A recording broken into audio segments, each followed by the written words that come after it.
ரமேஷ் இங்கிட்ட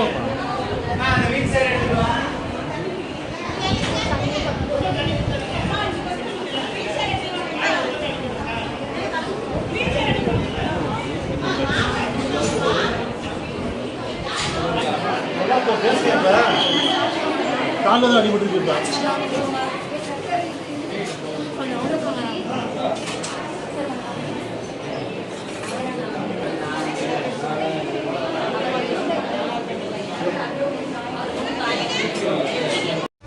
கரூரில் வெள்ளையணையில் தனியார் கல்லூரி பேருந்து மீது சரக்கு ரயில் மோதி விபத்து ஏற்பட்டிருக்கிறது. அண்மை செய்தியாக பார்க்கிறோம். பேருந்து மீது சரக்கு ரயில் மோதிய விபத்தில் 18 மாணவர்கள் காயமடைந்திருப்பதாக தகவல் வெளியாகியிருக்கிறது.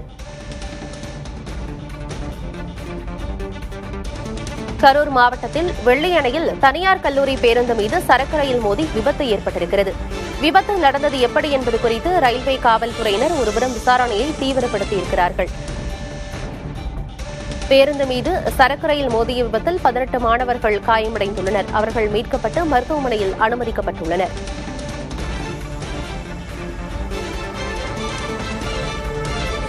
கரூர் மாவட்டம் வெள்ளையணையில் தனியார் கல்லூரி பேருந்து மீது சரக்கு ரயில் மோதி விபத்து நேரிட்டிருக்கிறது.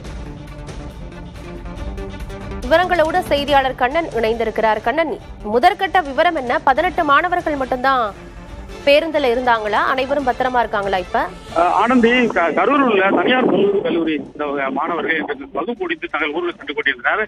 கரூர் மாவட்டம் வெள்ளியணை அருகே தாலியாப்பட்டி என்ற இடத்தில் சொல்லும் போது அந்த பகுதியிலேயே கரூர் உள்ள தனியார் சிமெண்ட் ஆலைக்கு அந்த சிமெண்ட் மூலப்பொருட்களை ஏற்றிச் செல்வதற்கான ஒரு தனியான ஒரு டிராக் அமைக்கப்பட்டுள்ளது. அந்த டிராக்கிலே அந்த பேருந்து சிக்கிக் கொண்டது. அதை எதிர்பாராத விதமாக அந்த சிமெண்ட் ஆலைக்கு ஜல்லிக்கற்களை ஏற்றிச் சென்ற சரக்கு ரயில் அந்த வாகனத்தில் மாணவர்கள் அந்த பேருந்து பக்கவாட்டில் மோதியது.